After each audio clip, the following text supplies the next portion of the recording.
Just weeks ago, South Africa's presidency said there was a campaign to isolate the country from the rest of Africa. Today, Ronald Lamola returned to that argument. And this time, he pointed directly to Zimbabwe.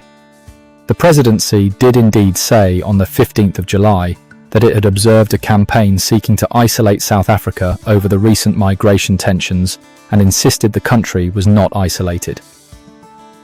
But let's now listen to Minister Ronald Lamola.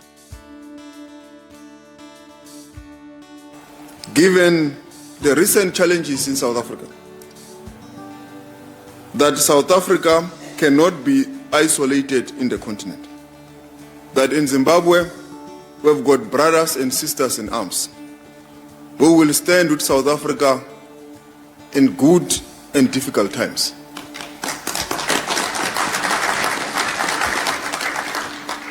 You never doubted to come to South Africa for this binational commission. Your presence here is message enough to any of our detractors that South Africa cannot be extricated from the African continent and be balkanized again. That is South Africa's International Relations Minister speaking during the ministerial session of the South Africa-Zimbabwe Binational Commission. And notice what Lamola is doing. He isn't simply celebrating the historic relationship between Pretoria and Harare. He connects Zimbabwe's presence directly to South Africa's recent challenges and then to the question of whether South Africa can be isolated on the African continent. That matters because this argument has been building for weeks. Listen again to what Minister Lamola says.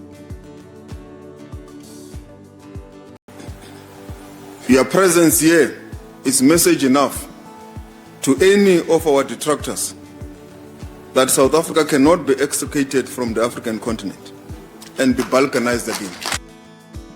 Those are unusually pointed words for what is otherwise a bilateral diplomatic meeting. In July, the presidency accused unnamed actors of trying to portray South Africa as a pariah state and isolate it from Africa following the migration controversy. Its response was categorical. South Africa, it said, is not isolated and cannot be isolated from the continent. Now Lamola appears to be using Zimbabwe's participation in this week's commission as evidence for that argument. But there is an important distinction. Zimbabwe attending this commission does not prove that Harare agrees with every South African position on migration. And Lamola did not name Nigeria, Ghana, or any other government in this passage. What it does establish is that despite the recent tensions, formal relations between South Africa and one of its most important neighbours remain active and substantial. Quite soon, Presidents Cyril Ramaphosa and Emmerson-Mnangagwa will lead the Heads of State session in Pretoria. The official agenda includes trade, investment, infrastructure and economic development, with several agreements expected to be signed. Listen to how Minister Lamola puts it. This session has reaffirmed the strategic importance of our partnership and renewed our shared commitment to advancing prosperity, stability, and sustainable development for the benefit of our peoples.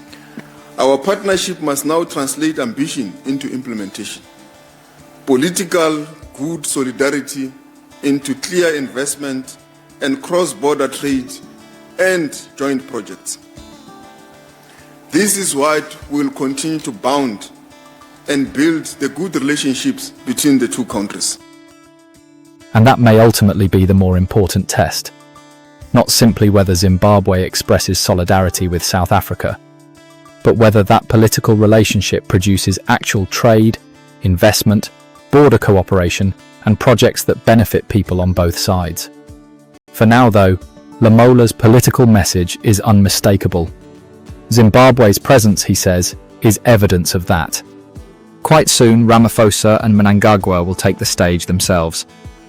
And that is when we'll see whether this message becomes stronger, more complicated, or turns into something much bigger.